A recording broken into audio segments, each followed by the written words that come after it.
Hello and welcome to Canoe water. It's where we are at the moment. Let's talk about my canoe. But first of all, we need to talk about paddles.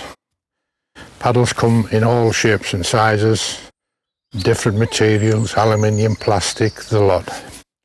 These actually came with the canoe. So I was happy to use them because, as you can see, they give you quite a long reach from the canoe, especially when you single paddle from the middle seat where you need the extra reach. Secondly, we come to the double-bladed paddle, which is my favourite. This is obviously, as you can see, made from aluminium and plastic. But the problem with this one, when I'm sat in the middle seat, the full width of the canoe, it's hard to reach the water. So for that reason, I use the longer paddle out of my kayak. I also have a folding kayak. This, as you can see, is quite a bit longer, at least 12 inches longer than the plastic and aluminium one.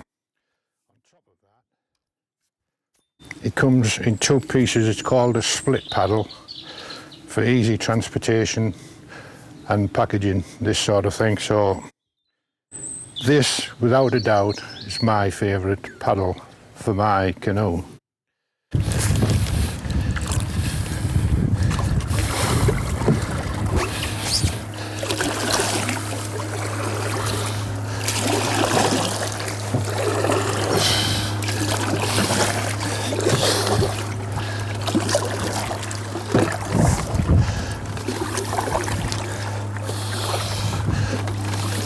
The wind get a bit choppy now.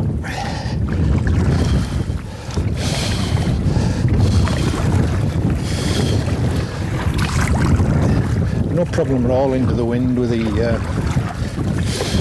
double paddles. Like I say, my favourite. Nice and even on your body.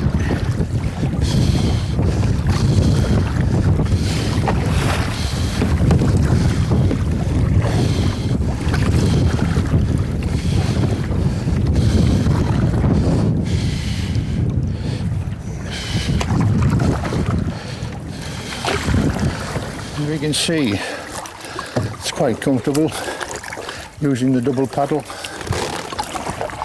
Plenty of power there, nice big blades, longer shafts so you can reach from the middle of the canoe, helps a lot.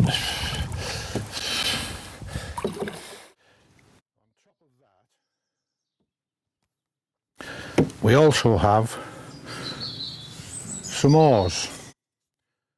A lot of you might be wondering, oars for a canoe? Well, you actually can row a canoe, and they go quite well because they're lightweight. You've got two long blades. This blade is not particularly large, but you've got to think about the strain on the pivot pin, which is only plastic. These slot into the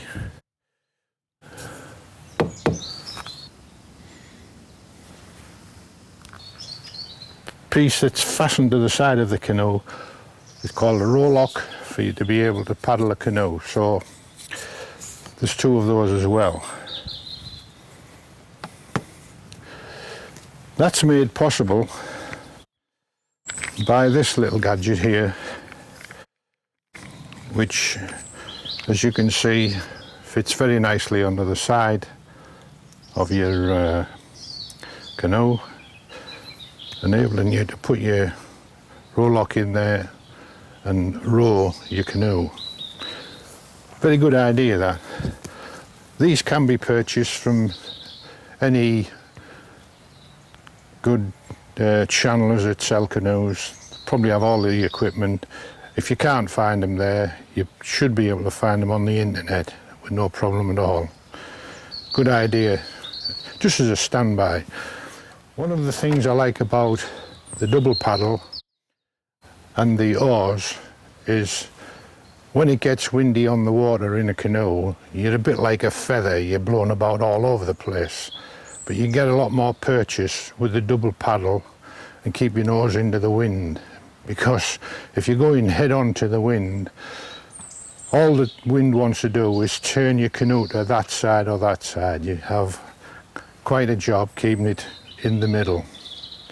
And for that reason, I prefer the double paddle and even the oars. Occasionally, not all the time, but I do normally use them at least once a trip, just to keep my hand in. They go quite well. This canoe.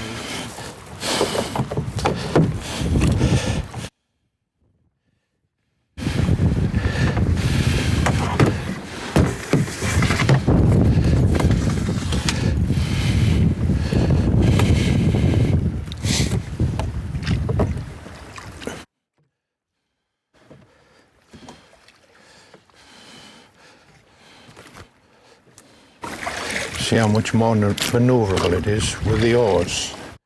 You get a lot more power because you've got longer strokes.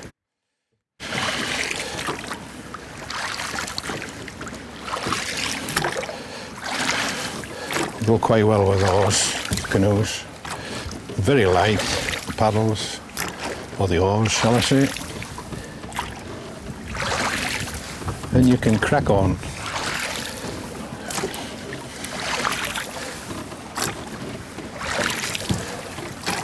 Very nicely.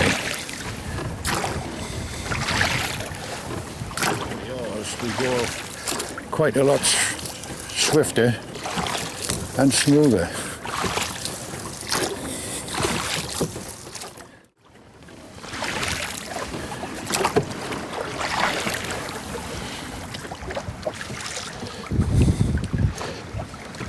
You can turn on a sixpence with these things.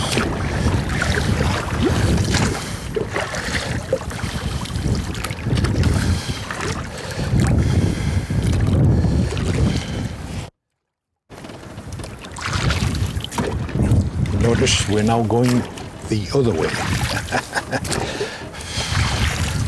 My back room is in between the paddles so you don't jam your thumbs. A good tip.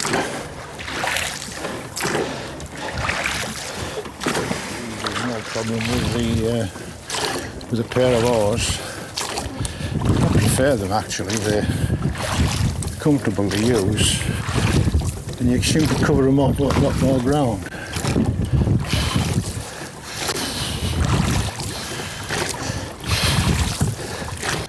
You can go that way.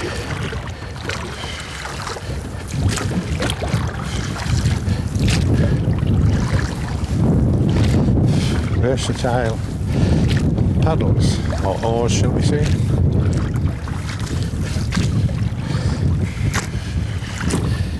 Parking, rear view camera if you like.